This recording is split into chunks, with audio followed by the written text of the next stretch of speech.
बात कर रहे थे नीट की। छत्तीसगढ़ की पीएससी परीक्षा में कांग्रेस की सरकार में इतना भ्रष्टाचार हुआ कि उसके चेयरमैन आज जेल में है। उसके चेयरमैन आज जेल में है। आप जहां पर राज्यों में कांग्रेस की सरकार है उसके बारे में आप बात क्यों नहीं करते? मैं राहुल जी का भाषण मैंने बहुत ध्यान से सुना। वो बात कर रहे थे नीट की। छत्तीसगढ़ की पीएससी परीक्षा में कांग्रेस की सरकार में इतना भ्रष्टाचार हुआ कि उसके चेयरमैन आज जेल में है। उसके चेयरमैन आज जेल में है। आप जहां पर राज्यों में कांग्रेस की सरकार है उसके बारे में आप बात क्यों नहीं करते? माननीय सभापति महोदय, मैं छत्तीसगढ़ से आता हूं। छत्तीसगढ़ प्रभु राम का वनगमन मार्ग है। छत्तीसगढ़ मां कौशल्या की जन्मभूमि है। छत्तीसगढ़ प्रभु वल्लभाचार्य की जन्मभूमि है। छत्तीसगढ़ से महानदी चित्रकोटपुला नदी निकलती है और वो प्रभु राम वनगमन मार्ग से आने के कारण प्रभु राम वहां के भांजे हैं। रामायण की एक चौपाई है, जाको प्रभु दारुण दुख देही, वाकी मति पहले हर लेही। मुझे लगता है कि राहुल जी और विपक्ष की मति को भगवान ने पहले ही हर लिया है। अरे जिस पार्टी को 244 सीटें मिलती हैं, 99 सीट वाला बोलता है कि हम फेल हो गए। 244 नंबर ज्यादा है कि 99 नंबर ज्यादा है? क्या हो गया आप लोगों को? अरे बताइए ना, क्यों इतने उत्साह में है? 244 नंबर ज्यादा होता है कि 99 नंबर ज्यादा होता है? अभी वो बोल रहे थे माननीय सभापति जी कि इस बजट में एससी के लिए कुछ नहीं है, एसटी के लिए कुछ नहीं है, पिछड़े वर्ग के लिए कुछ नहीं है। जरा बताइए प्रधानमंत्री आवास किसको मिलेंगे? जरा बताएं नल जल योजना का फायदा किसको मिलेगा? जरा बताइए 4 करोड़ नौजवानों को अगर रोजगार मिलेगा तो उसका फायदा किसको मिलेगा? अरे आपके जैसे एससी एसटी या पिछड़े वर्ग का शोषण करने वाले मोदी जी नहीं है। मोदी जी ने इस देश को 4 जातियों में बांटा है। एक युवा होगा, एक किसान होगा, एक गरीब होगा, एक महिला होगी। वो किसी भी जाति धर्म के हो, सबका विकास होगा। आपने क्या किया? आपने क्या किया? आप इस बजट का विरोध क्यों कर रहे हैं?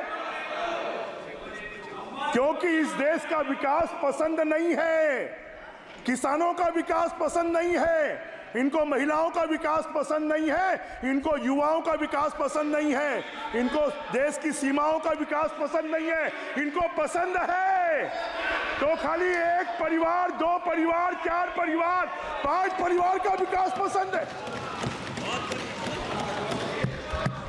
बहुत एससी एसटी पिछड़े वर्ग की बात कर रहे थे।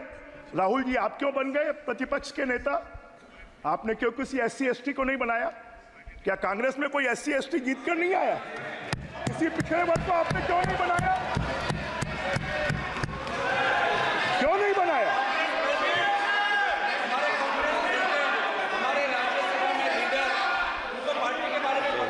माननीय सभापति महोदय, ये बजट इस देश के 141 करोड़ जनता के सपनों को पूरा करने वाला बजट है। ये बजट संविधान भारत की तरक्की का बजट है। ये बजट हिंदुस्तान को सशक्त बनाने वाला बजट है। ये बजट हिंदुस्तान को शक्तिशाली बनाने वाला बजट है। ये बजट भारत को स्वाभिमानी बनाने वाला बजट है। ये बजट भारत को आत्मनिर्भर बनाने वाला बजट है।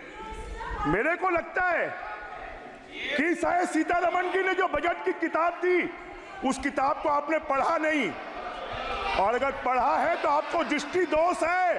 यहाँ की हमारी एनेक्सी में आंख का इलाज करने वाले हैं डॉक्टर, जरा जाके आप दिखा लीजिए, आपके दृष्टि दोष को दूर कर लीजिए। माननीय सभापति जी, राहुल जी ने, हमारे नेता, हमारे प्रतिपक्ष के साथी बार बार महंगाई की बात कर रहे थे। मैं आपको बताना चाहता हूं, 1999 में जब अटल जी प्रधानमंत्री थे, इन्फ्लेशन दर 4.67 थी। 2005 में 5.80 थी। जब कांग्रेस का राज 2012, 13, 14 में था तब इन्फ्लेशन दर 11.12% थी और आज इन्फ्लेशन दर 4.83 है। 7% इन्फ्लेशन दर कम है, महंगाई कम है। आप कभी इसको देखते क्यों नहीं है? अब ये बात कर रहे थे कि मध्यम वर्ग के लिए कुछ नहीं कर रहे। जरा आप बताएं, इनकम टैक्स के में जो कमी की गई है 7,75,000 तक का स्टैंडर्ड डिडक्शन होगा, उसमें सेक्शन 87A में उनको 7,75,000 तक का कोई इनकम टैक्स नहीं लगेगा। आपने कभी किया था? 2 लाख रुपए ऐसे ज्यादा आपने कभी नहीं बढ़ाया। अभी लगभग 8 लाख रुपए के बाद डिडक्शन के बाद इनकम टैक्स नहीं लगेगा। माननीय सभापति महोदय, मैं लॉ का छात्र भी रहा हूं, मैंने भारत के संविधान को भी पढ़ा है। भारत के संविधान में क्या लिखा है? संपूर्ण प्रभुत्व संपन्न राष्ट्र की संकल्पना की गई है। मैंने तो अभी शुरू ही किया है सभापति जी।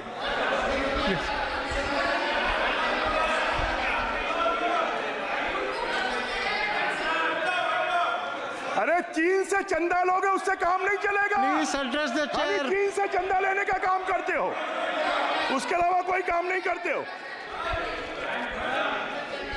माननीय अध्यक्ष महोदय, माननीय सभापति महोदय, इसमें महिलाओं के सशक्तिकरण के लिए 2 लाख करोड़ रुपए की व्यवस्था की गई है। आपने कभी महिलाओं के सशक्तिकरण की बात की थी क्या? खाली SC, ST,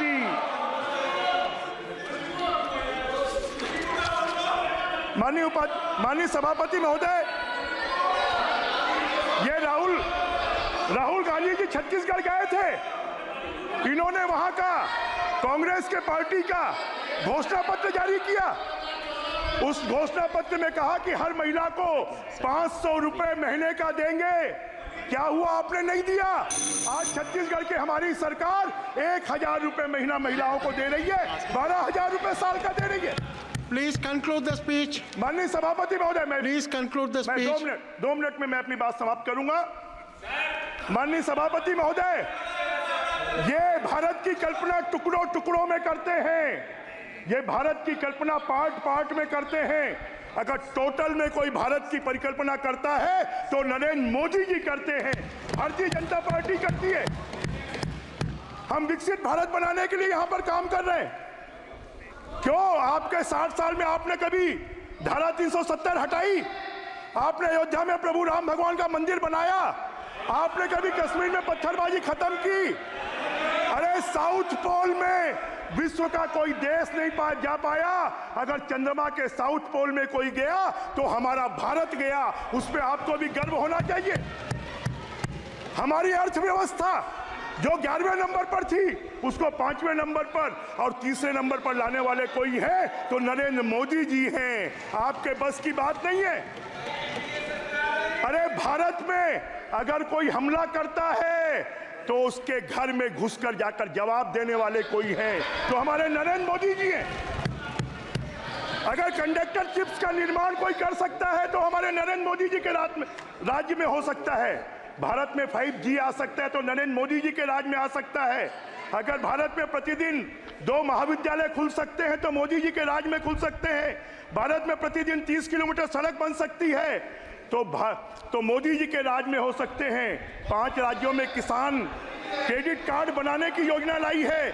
उच्च शिक्षा के लिए 10 लाख रुपए तक लोन देने की योजना लाई है। कारीगरों के लिए डॉर्मेट्री बनाने की योजना लाई है।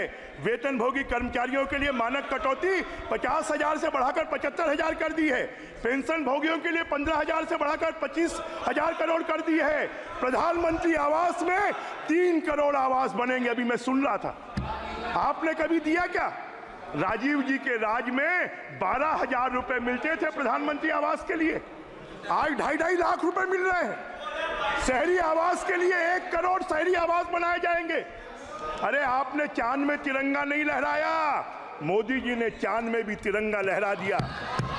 गरीबों वंचितों को सम्मान दिया, किसानों का कल्याण किया, नारी शक्ति को ताकतवर बनाया अरे अभी तो मनुष्यों के आधार कार्ड बन Conclude the रहे हैं, speech. अब मोदी जी के राज में किसानों के भी जमीनों के आधार कार्ड बनेंगे, विशाल शहरी पटेल। जमीनों के भी आधार कार्ड बनेंगे। Shri Vishal Patel. 51.74 लाख। बैठाइए बैठाइए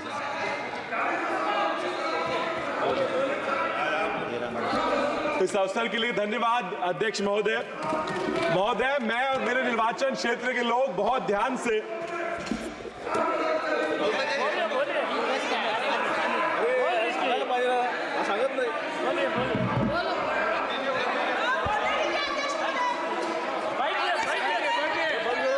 धन्यवाद अध्यक्ष महोदय। मैं और मेरे